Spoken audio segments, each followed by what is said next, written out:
Welcome. In this video I'm going to be taking a look at this MAVINEX 12-in-1 USB-C hub. So this was provided to me by the distributor, but they're not compensating me for this video and they're not reviewing it before I post it. If you find this video helpful and you want to purchase one of these, I'll put a link to it in the description on Amazon, and if you use that link it helps me out a little bit and doesn't cost you anything extra.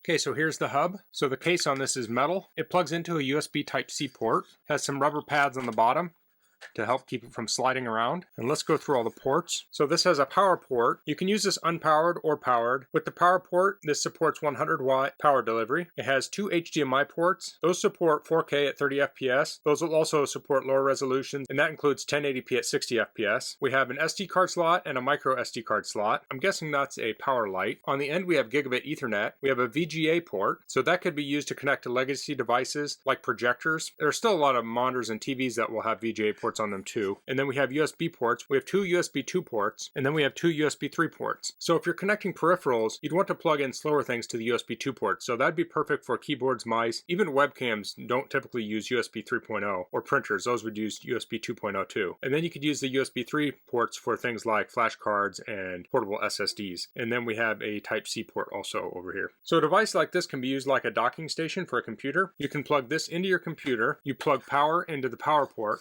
and it will pass the power through the hub into your computer, so it will power the hub and the computer, and then you can plug all of your devices into this. So say that's at your office. When you want to leave, what you'd want to first do is you'd want to eject all of your external devices, and then you can unplug this and then take your computer with you, and then when you come back the next day you can plug this in and it will connect everything up all at once. And since power's run through, it truly is just one cord. You don't have to plug this in and also an external power cord. So this could be a good option for newer Macs and PCs that have USB Type-C power. This could also be good for Chromebooks. There are also tablets and such that can use this. So I'm going to hook this up to my computer so we can test it out. So the computer I'm using is a Mac Mini with an M1 processor. So functionally this is pretty much the same as a MacBook Air or MacBook Pro with an M1 processor. Probably the biggest difference is that this is powered by a regular power cord and the portables will be powered by USB Type-C. So I'll be plugging this in here.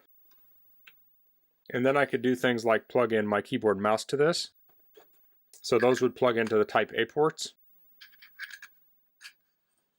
So I have a microphone I want to plug in. I can plug that into the main computer. I could also plug into these ports, but I'll be using those for other tests. So I'll pull a screen up here. Okay, so I'm on the computer. First thing I'll do is I'll plug in a network cable. Then I'll turn off my Wi-Fi. I'll go into my network preferences. You can see here we have this USB 10, 100, 1000 LAN. So this was automatically recognized by the Mac. It got an IP address and we have wireless turned off so we can test this connection. So this speed test is hosted on a server on my local network. So it'll just be testing network speed. So I'll hit start here. We'll let that run. Okay, so we got 336 megabits per second download and 318 megabits per second upload. So it doesn't seem to be reaching gigabit speeds. So these speeds would be plenty fast for surfing the internet. Even downloading files, these would be fast. If you're working with a lot of video, you might want something a little bit faster than this. So I'm going to move the network into the computer for the next few tests. I have a flash drive here. Let's plug that into USB 3.0 port. Close this. I'll open up Blackmagic Speed Test. I'll open up the drive. I'll hit start. Okay, so we're getting around 60 megabytes per second write and about 318 megabytes per second read. Now I'll plug in a micro SD card. So the flash drive I plugged in was a Samsung Bar 128 gigabyte drive. Now I'll plug in a SanDisk 128 gigabyte high endurance micro SD card. So you want to plug that in with the label facing down. I'll hit start. So we're getting around 80 megabytes per second write and 82 megabytes per second read. Now I'm going to plug in an SD card. I don't know if I can read these at the same time, so I guess we'll find out. And that will insert label up. Okay, so it does appear to be able to use both of those cards at the same time. I'll run the test on that. Now this is a SanDisk Ultra card, 16 gigabytes, and this is an older card. I won't expect as good a performance out of this one. So here we're getting around 13 megabytes per second write, and looks like about 18 megabytes per second read. So I'm going to eject these cards. And now I'll plug in another monitor.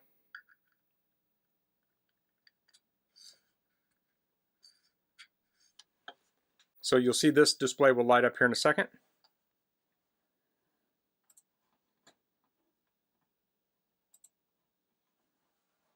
There we go. So now we have an extended display. You can also mirror this display. So with the M1 processor, you can only mirror one display. If you want to mirror multiple displays, you need the M1 Max, I think it's called, or you can do that on some PCs, or some of the older Intel Macs could also do that. So that's just something to keep in mind. So that's the MAVINEX 12-in-1 USB-C hub. If you have a lot of accessories to plug in, I think this is a good option. It has VGA on it, so you can plug in legacy devices. You can plug in 2 SD cards at once. I know some hubs don't allow for that. And it has 5 USB-C ports on it, 2 HDMI. So this has a ton of connectivity. So this would be great if you have to plug in a printer, webcam, things like that. And I was saying earlier, you can use this like a hub. Main thing is you want to make sure you disconnect everything from your computer, eject all drives before you unplug it. Now I do want to point out, I did unplug things when I was testing things because I wanted to test the max speed of things. But if you're downloading things from multiple drives at the same time, that could slow the hub down a little bit because you could have a bottleneck there. But it should be plenty fast for most tasks. So that's all I'm going to cover in this video. If you have any questions, please leave them in the comments. If you like this video, please click like. If you haven't subscribed to my channel, I'd appreciate if you could do that. And thanks for watching. Until next time, goodbye.